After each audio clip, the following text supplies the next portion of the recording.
জিম্বাবুয়েকে হারিয়ে যুব এশিয়া ক্রিকেটে ফের শ্রেষ্ঠ বাংলাদেশ। ম্যাচ ও সিরিজ সেরা ইমন, রাষ্ট্রপতি প্রধান উপদেষ্টার অভিনন্দন। বাংলাদেশের বিরুদ্ধে অপপ্রচার শনাক্তে ফেসবুকের প্রতি ডক্টর ইউনূসের আহ্বান। বিচার শেষেই হাসিনাকে ফেরানোর উদ্যোগ, বলছে প্রেস দপ্তর। সীমান্ত পরিস্থিতি বুঝে বিজিবিকে সতর্ক থাকার নির্দেশ সরকারের। দ্বিপক্ষীয় সম্পর্ক উন্নয়নে দিল্লিকেই অগ্রগামী হওয়ার তাগিদ। এবং সিরিয়াকে স্বৈরশাসক মুক্ত ঘোষণা বিদ্রোহীদের। ৫৩ বছরের একনায়কতন্ত্রের অবসান, দেশত্যাগের পর খোঁজ মিলছে না আসাদের।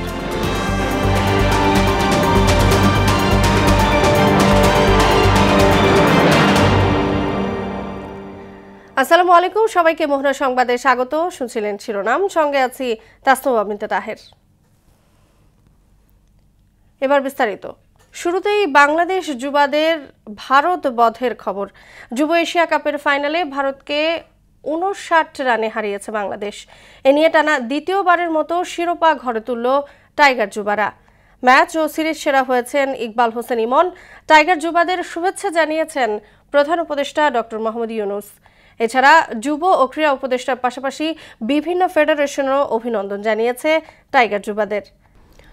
জুলাই আগস্টের গণঅভ্যুত্থানের বিরুদ্ধে কয়েকটি দেশ থেকে চালানো অপপ্রচার শনাক্তে ফেসবুকের মূল প্রতিষ্ঠান মেটার বিরুদ্ধে আহ্বান জানিয়েছেন প্রধান উপদেষ্টা ডক্টর মোহাম্মদ ইউনূস।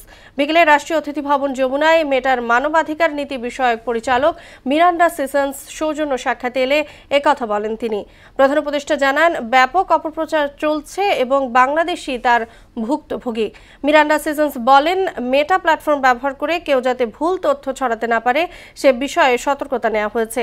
এ সময় তরুণ উদ্যোক্তাদের জন্য মেটার প্রযুক্তিকে আরও ব্যবহার বান্ধব করে তোলার আহ্বান জানান প্রধান উপদেষ্টা। বিচারের প্রক্রিয়া শেষ হলেই শেখ হাসিনাকে দেশে ফেরানোর বিষয়ে ভারতের সঙ্গে কথা বলবে সরকার, এমনটা জানিয়েছেন প্রধান উপদেষ্টা প্রেস সচিব শফিকুল আলম। তিনি বলেন, প্রত্যর্পণ চুক্তি অনুযায়ী কাউকে ফেরাতে হলে বিচারের প্রক্রিয়া শেষ করতে হবে। সন্ধ্যায় সমসাময়িক বিষয়ে এক ব্রিফিংয়ে এসব কথা বলেন শফিকুল আলম। প্রেস সচিব বলেন, ভারতের সঙ্গে ভালো সম্পর্ক চায় বাংলাদেশ, তবে তা হতে হবে ন্যায্যতা এবং সমতার ভিত্তিতে। আমরা বিশ্বাস করি যে তারা গ্রাউন্ডে আসলে তারা যেই ধরনের অপতথ্য আমরা ইন্ডিয়ান টিভি এবং ইন্ডিয়ান মিডিয়াগুলোতে দেখছি সেটা অনেকাংশে বিরোধিত হবে। ইন্ডিয়ার সাথে আমাদের লিঙ্গুইস্টিক, হিস্টোরিক্যাল, কালচারাল লিঙ্কেজ আছে। তা আমরা অবশ্যই চাবো যে ইন্ডিয়ার সাথে আমাদের যে সম্পর্কটা সেটা আরো বেটার জায়গায় যাক, যাতে দুই দেশের মানুষই এটার বেনিফিটটা পায়। ভারতের সঙ্গে সীমান্তে সাময়িক উত্তেজনা থাকলেও বিজিবিকে প্রস্তুত থাকার নির্দেশ দিয়েছেন স্বরাষ্ট্র উপদেষ্টা জাহাঙ্গীর আলম চৌধুরী। বিকেলে বিজিবি সদর দপ্তরে আয়োজিত অনুষ্ঠানে তিনি বলেন, বিজিবি কোনো সময় পিঠ দেখাবে না, আর স্বাধীনতা ও সার্বভৌমত্ব রক্ষায় ঐক্যবদ্ধ লড়াই চালিয়ে যাওয়ার কথা বললেন বাহিনীর মহাপরিচালক আশরাফুজ্জামান সিদ্দিকী। এসইউ সেলিমের প্রতিবেদন। জুলাই গণ অভ্যুত্থানে আহতদের পুনর্বাসনে সহায়তা দিতে বিজিবির সদর দপ্তর পিলখানায় এই আয়োজন। এতে প্রধান অতিথির বক্তব্যে স্বরাষ্ট্র উপদেষ্টা জানান, ভারতের সাথে উত্তেজনা থাকলেও কোনো ধরনের হুমকি নেই, তবে সীমান্তে যে কোনো পরিস্থিতি মোকাবেলায় প্রস্তুত থাকতে বিজিবিকে নির্দেশ দেন তিনি। যারা যুদ্ধ করতে করতে আগাবে, আবার যুদ্ধ করতে স্ট্র্যাটেজিক্যালি ডিফেন্স নেবে। বিজিবির মহাপরিচালককে আদেশ দেওয়া হয়েছে যে ইন্টারনাল ডিউটি বন্ধ করে তুমি বর্ডারে তোমার ট্রুপস মোবিলাইজ করো। অনুষ্ঠানে মৎস্য ও প্রাণী সম্পদ উপদেষ্টা ফরিদা আক্তার ভারতের সব ষড়যন্ত্রের বিরুদ্ধে বিজিবি সহ সবাইকে ঐক্যবদ্ধ থাকার আহ্বান জানান। হাসিনা যদি এমনকি দৃশ্যটা চিন্তা করে তাহলে সে একমাত্র আসবে গণহত্যার আসামি হয়ে তার বিচার করার জন্য। এ সময় বিশেষ অতিথির বক্তব্যে লেখক গবেষক ফরহাদ মজহার ও বৈষম্য বিরোধী ছাত্র আন্দোলন নেতা হাসনাত আবদুল্লাহ পিলখানায় বিডিআর ট্র্যাজেডির স্মৃতি স্মরণ করে মেধাবী আর্মি অফিসারদের হত্যার ঘটনায় দ্রুত বিচার শেষ করার দাবি তোলেন। যদি আমরা দাঁড়াতে না পারি দ্রুত, তাহলে আমাদের সামনে অত্যন্ত দ্রুত বেগে অনেক বড় ধরনের বিপদ ধেয়ে আসছে। এই চেতনাটা ধারণ করতাম, এই বিচারের কথাটি আমরা অন্তত এটা প্রতিষ্ঠিত করে দিয়ে যাব। জুলাই গণ অভ্যুত্থানের চেতনা ধারণ করে দেশ রক্ষায় সব ধরনের সহায়তা দেওয়ার অঙ্গীকার ব্যক্ত করেন বিজিবি মহাপরিচালক মেজর জেনারেল মোহাম্মদ আশরাফুজ্জামান সিদ্দিকী। আপনারা আপনাদের রক্তের বিনিময়ে, জীবনের বিনিময়ে, অঙ্গহানির বিনিময়ে আমাদেরকে এই নতুন অপার সম্ভাবনা এনে দিয়েছেন। ইনশাল্লাহ আমরা তার সাথে বিশ্বাসঘাতকতা করতে পারি না। আহতদের চিকিৎসা সহায়তা সহ পুনর্বাসনে সব ধরনের সহায়তা অব্যাহত রাখার কথাও বলেন বিজিবি মহাপরিচালক। যে কোনো পরিস্থিতি মোকাবেলায় দৃঢ় প্রতিজ্ঞ। ইউ সেলিম, মোহনা সংবাদ, ঢাকা। আমি শেষ করছি। 5 আগস্টের পর অবনতিশীল ঢাকা দিল্লি সম্পর্কে উন্নয়নে দিল্লিকেই এগিয়ে আসতে হবে বলে জানালেন পররাষ্ট্র উপদেষ্টা তৌহিদ হোসেন। সকালে জাতীয় প্রেস ক্লাবে সার্কের 40তম সনদ দিবস উপলক্ষে আয়োজিত সেমিনারে একথা বলেন তিনি। বর্তমান টানাপোড়েনে বাণিজ্যে প্রভাব ফেলছে উল্লেখ করে উপদেষ্টা বলেন, শুধু বাংলাদেশ ক্ষতিগ্রস্ত হচ্ছে তা নয়, বিশাল অর্থনীতির দেশ ভারতেও প্রভাব পড়ছে। 5 আগস্টের আগে এবং পরে ভারতের সাথে সম্পর্কে নিশ্চয়ই একটা গুণগত পরিবর্তন হয়েছে।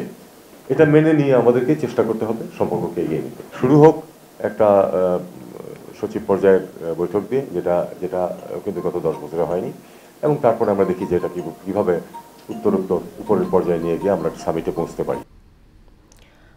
জনগণের প্রত্যাশা অনুযায়ী কাজ করতে দলের নেতাকর্মীদের প্রতি আহ্বান জানিয়েছেন বিএনপির ভারপ্রাপ্ত চেয়ারম্যান তারেক রহমান। বলেন, রাষ্ট্র মেরামতে বিএনপি ঘোষিত 31 দফা মানুষের কাছে উপস্থাপন এবং তাদের আস্থা অর্জন করতে হবে। বিকেলে রাজধানী খিলক্ষেতে দলের কর্মী সভায় এসব কথা বলেন তারেক রহমান। ভারপ্রাপ্ত চেয়ারম্যানের নেতৃত্বে সুখী সমৃদ্ধ দেশ গড়ার প্রত্যয় জানান মহানগর উত্তর বিএনপির আহ্বায়ক আমিনুল হক। আরও জানাচ্ছেন হুমায়ুন কবির। ঢাকা মহানগর উত্তর খিলক্ষেত থানা বিএনপির কর্মী সভা ও রাষ্ট্র কাঠামো মেরামতের 31 দফা নিয়ে কর্মশালা অনুষ্ঠিত হয়। এতে অংশ নেন খিলক্ষেত থানা বিএনপি ও বিভিন্ন ওয়ার্ডের দলটির নেতাকর্মীরা। প্রধান অতিথি হয়ে লন্ডন থেকে ভার্চুয়ালি অংশ নেন বিএনপির ভারপ্রাপ্ত চেয়ারম্যান তারেক রহমান। এই সময় ঢাকা মহানগর উত্তর বিএনপির আহ্বায়ক আমিনুল হক রাষ্ট্র কাঠামো মেরামতে 31 দফা তুলে ধরে দলের নেতাকর্মীদের জনগণের চাওয়া অনুযায়ী কাজ করার আহ্বান জানান। সাধারণ মানুষের কাছে আমাদের যেতে হবে। সাধারণ মানুষ যা বলে, যা করতে চায় বা যা বুঝাতে চায়, আমাদের সেই বিষয়গুলি অনুধাবন করে আমাদের ঠিক সেইভাবে পথ চলতে হবে। আগামীতে তারেক রহমানের নেতৃত্বে একটি অসাম্প্রদায়িক সুন্দর বাংলাদেশ গড়ে তোলা হবে বলেও জানান তিনি। যে জাতি ভবিষ্যৎ বাংলাদেশকে সুন্দরভাবে গড়বে এবং সেই সুন্দর বাংলাদেশ গড়ার নেতৃত্ব দিবেন আমাদের বিএনপি ভারপ্রাপ্ত চেয়ারম্যান জনাব তারেক রহমান। ভার্চুয়ালি অংশ নিয়ে বিএনপির ভারপ্রাপ্ত চেয়ারম্যান তারেক রহমান কাজের মাধ্যমে জনগণের আস্থা ও ভালোবাসা অর্জন করতে দলের নেতাকর্মীদের প্রতি আহ্বান জানান। জান প্রাণ দিয়ে আমাদের দায়িত্ব হচ্ছে মানুষের সেই বিশ্বাস, আস্থা এবং ভালোবাসাকে ধরে রাখা। জনগণের সঙ্গে থাকুন, জনগণকে সঙ্গে রাখুন। আমরা এত অত্যাচার নির্যাতন সহ্য করেছি, আসুন আমরা সেই দেশের মানুষকে সামনে রেখে, দেশকে সামনে রেখে যেই কথাগুলো বলেছি, যেই কথাগুলো পৌঁছে দেওয়ার চেষ্টা করেছি, সেই মোতাবেক কথার পালা শেষ, এখন কাজের পালা শুরু।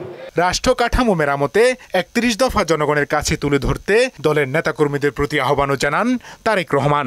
আজ 31 দফা যেভাবে আমরা প্রতিটি দফা মানুষের কাছে নিয়ে যাওয়ার চেষ্টা করব, মানুষের সামনে তুলে ধরার চেষ্টা করব। আপনারা এখানে যে কথাগুলো শিখে গেলেন, জেনে গেলেন, বুঝে গেলেন, এটি যেরকম আপনারা আলোচনা করবেন, আপনারা যেমন আলোচনা করবেন মানুষের মাঝে, পরিবারকে নিয়ে বসবেন, বন্ধু বান্ধব আত্মীয় স্বজনকে নিয়ে বসবেন, আপনার এলাকার মানুষকে নিয়ে, পাড়া মহল্লার মানুষকে নিয়ে বসবেন, আলোচনা করবেন। আপনার যেরকম বলার হক হচ্ছে, তাদেরও আপনার কাছ থেকে। হুমায়ুন কবির, মোহনা সংবাদ, ঢাকা। ভোট চাইছে। বাংলাদেশের সহকারী হাই কমিশনে হামলা, জাতীয় পতাকার অবমাননা এবং সাম্প্রদায়িক দাঙ্গা সৃষ্টির পায়তারার প্রতিবাদে ভারতীয় হাই কমিশনে পদযাত্রার পাশাপাশি স্মারকলিপি দিয়েছে বিএনপির 3 সংগঠন। পদযাত্রাটি পুলিশি বাধার মুখে পড়লে স্মারকলিপি জমা দেন যুবদল, স্বেচ্ছাসেবক দল ও ছাত্র দলের 6 প্রতিনিধি। আরও জানাচ্ছেন তানজিদ ভুঁইয়া। পদযাত্রায় অংশ নিতে কেন্দ্রীয় কার্যালয়ের সামনে জড়ো হন বিএনপির অঙ্গ সংগঠন, যুবদল, স্বেচ্ছাসেবক দল ও ছাত্র দলের কয়েক হাজার নেতাকর্মী। সেখানে সংক্ষিপ্ত বক্তব্য রাখেন দল ও সংগঠনের নেতারা। তাদের যে অনবরত ষড়যন্ত্র, সেই ষড়যন্ত্রকে প্রতিহত করতে বাংলাদেশের জনগণ প্রস্তুত রয়েছে। গুম খুনের সাথে জড়িত ছিল, যারা রাষ্ট্রীয় ষড়যন্ত্রে জড়িত, তাদের সবাইকে অতি দ্রুত বিচারের আওতায় নিয়ে আসা। প্রত্যেকেই শহীদ রাষ্ট্রপতি জিয়া রহমান উত্তরসূরি বিপ্লবের চেতনা আমরা স্বাধীনতার চেতনা বিক্রি করি না। বিএনপির সিনিয়র যুগ্ম মহাসচিব রুহুল কবির রিজভী বলেন, দিল্লির আগ্রাসন প্রতিরোধে জনগণ প্রস্তুত রয়েছে। এই যে এক ভয়ঙ্কর মিথ্যা কথার বেষ্টনী তৈরি করে গোটা বিশ্বকে বিভ্রান্ত করার যে প্রচেষ্টা চালাচ্ছেন সেটাতে কোনো লাভ নেই। আপনারা মনে করেছেন ভিসা বন্ধ করে বাংলাদেশের মানুষকে আসতে না দিয়ে তো আপনারা বাংলাদেশের উপকার করেছেন। বিলিয়ন ডলার পাচারও হবে না, আর আমাদের ডলারগুলো সেখানে যাবে না। পরে পদযাত্রাটি বিএনপির নয়াপল্টনের কেন্দ্রীয় কার্যালয় থেকে ভারতীয় হাই কমিশন অভিমুখে যাত্রা করে। ভারতকে বন্ধুসুলভ আচরণের তাগিদ দেন দলটির নেতাকর্মীরা। আজকে আমরা স্মারকলিপি দিতে যাচ্ছি দূতাবাসে। এর আগে আমাদের দূতাবাসে হামলা হয়েছে, তো উগ্রপন্থীরা হামলা করেছে, সেটারই প্রতিবাদে আমরা গত দুদিন আগে আমরা মিছিল করেছি। আমাদের রক্তে কেনা এই দেশ বাংলাদেশ এমনিতে অর্জন হয়নি। কাকরাইল মোড় শান্তিনগর হয়ে রামপুরা ব্রিজে গেলে পুলিশি বাধার মুখে পড়ে পদযাত্রাটি। এই দেশের জনগণ যেভাবে দেশ পরিচালনার জন্য তারা তাদের নেতৃত্ব ঠিক করবে। এই দেশ থেকে অর্থ পাচার করা হয়েছে, সব দায়ভার কিন্তু শেখ হাসিনার। আমরা মনে করি শেখ হাসিনাকে বাংলাদেশে এনে আমরা তার বিচার করব। সবাই ঐক্যবদ্ধ থেকেই বিগত দিনের মতো রাজপথে থেকে সফল করবে। পরে পুলিশের প্রস্তাবে 6 সদস্যের প্রতিনিধি দল ভারত হাইকমিশনে গিয়ে স্মারকলিপি পেশ করেন। সবাইকে ঐক্যবদ্ধ থাকার আহ্বান জানান প্রতিনিধি দলের সদস্যরা।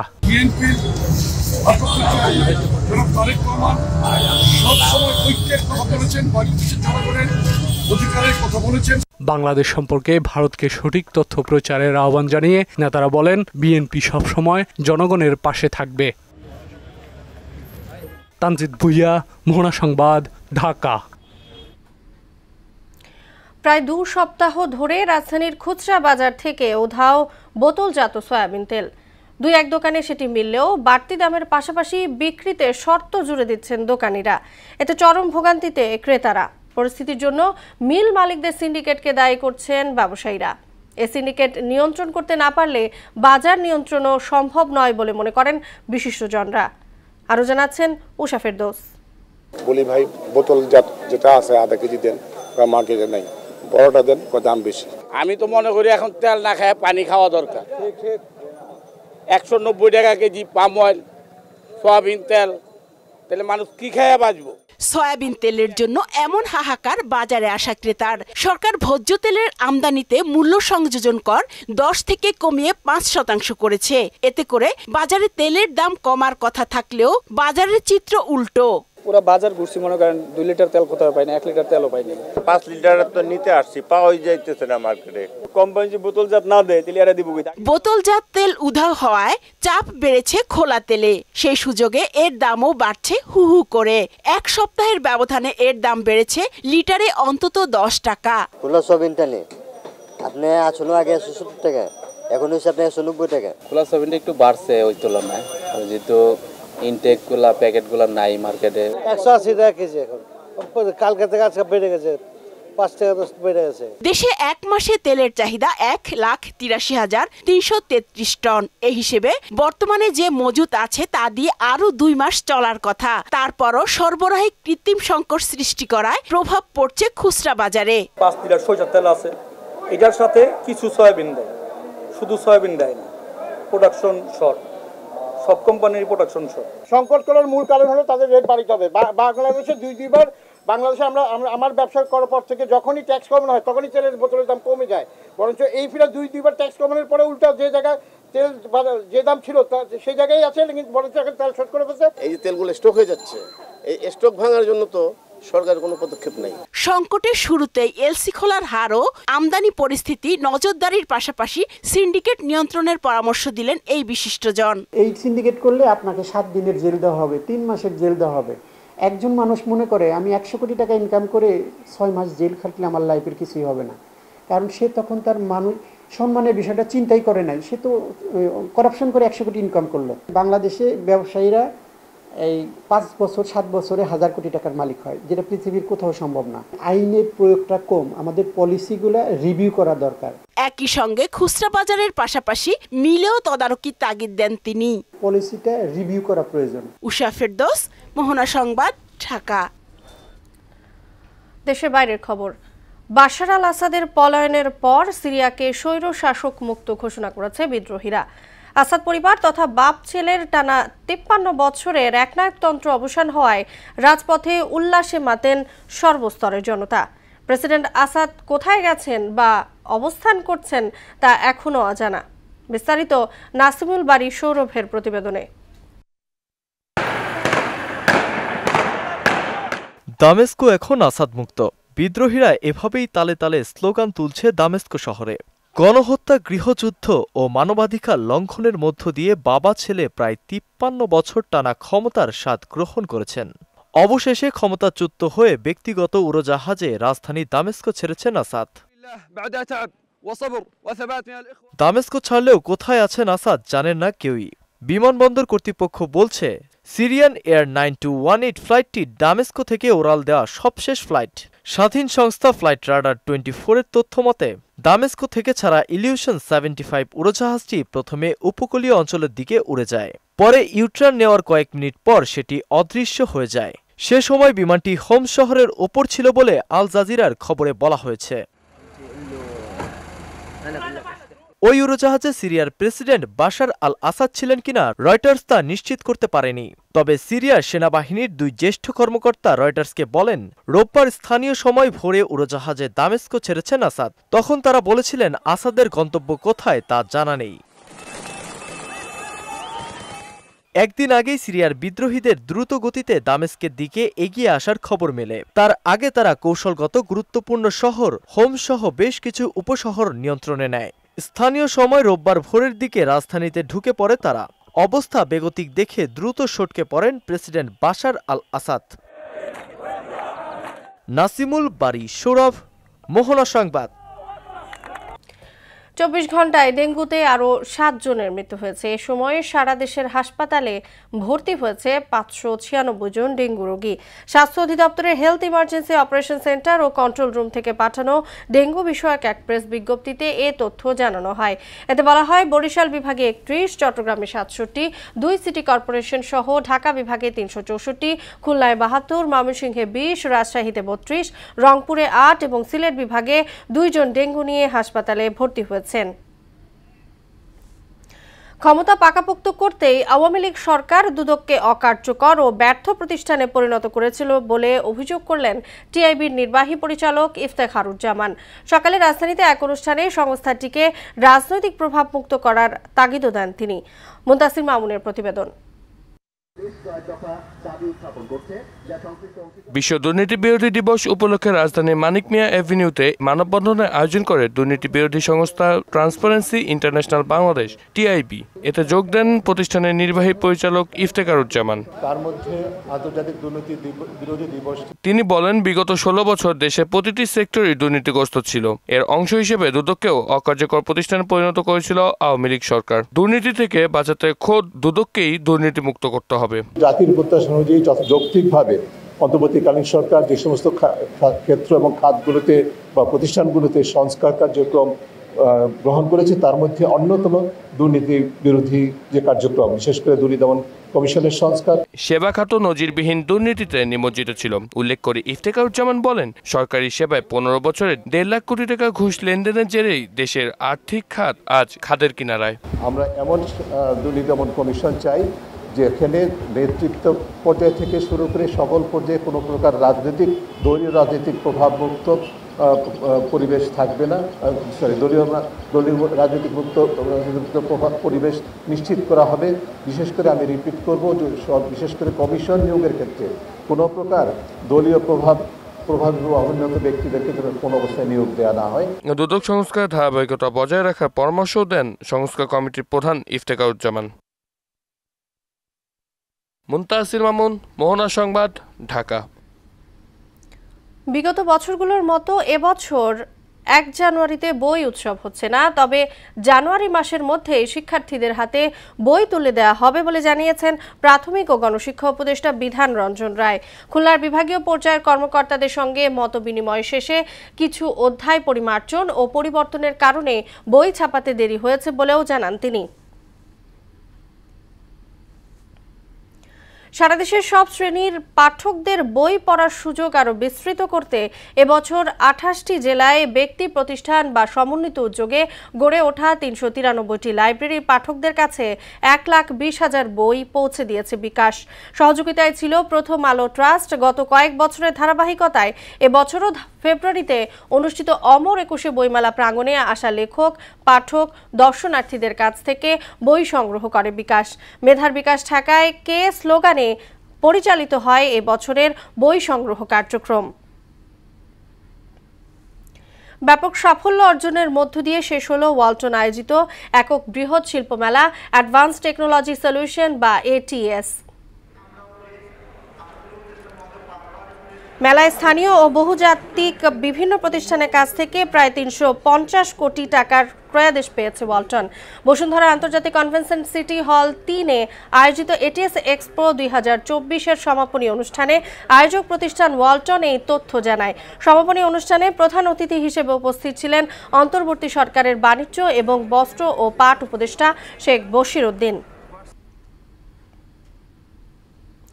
আবারও দেশের বাইরের খবর। অবরুদ্ধ গাজা ভূখণ্ডে ইসরায়েলি বর্বর হামলায় একদিনে কমপক্ষে আরও অর্ধশতাধিক ফিলিস্তিনি নিহত হয়েছেন। এতে করে উপত্যকাটিতে নিহতের মোট সংখ্যা 44,650 ছাড়িয়ে গেছে। এছাড়া গত বছরের অক্টোবর থেকে চলা এই হামলায় আহত হয়েছেন লক্ষাধিক ফিলিস্তিনি। মন্ত্রণালয় বলেছে, গত 24 ঘন্টায় ইসরায়েলি বাহিনীর অব্যাহত আগ্রাসনে 52 জন নিহত এবং আরও 142 জন আহত হয়েছেন। অনেক মানুষ এখনও ধ্বংসস্তূপের নিচে আটকা পড়ে আছেন। শেষ করব মোহনা সংবাদ। যাবার আগে সুনামগুলো জানিয়ে দিচ্ছি আবার।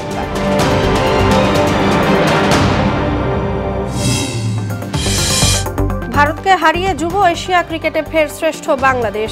ম্যাচ ও সিরিজ সেরা ইমন, রাষ্ট্রপতি প্রধান উপদেষ্টার অভিনন্দন। বাংলাদেশের বিরুদ্ধে অপপ্রচার শনাক্তে ফেসবুকের প্রতি ডক্টর ইউনূসের আহ্বান। বিচার শেষে হাসিনাকে ফেরানোর উদ্যোগ, বলছে প্রেস দপ্তর। সীমান্ত পরিস্থিতি বুঝে বিজিবিকে সতর্ক থাকার নির্দেশ সরকারের। দ্বিপক্ষীয় সম্পর্ক উন্নয়নে দিল্লিকে অগ্রগামী হওয়ার তাগিদ। এবং সিরিয়াকে স্বৈরশাসক মুক্ত ঘোষণা বিদ্রোহীদের। 53 বছরের একনায়কতন্ত্রের অবসান।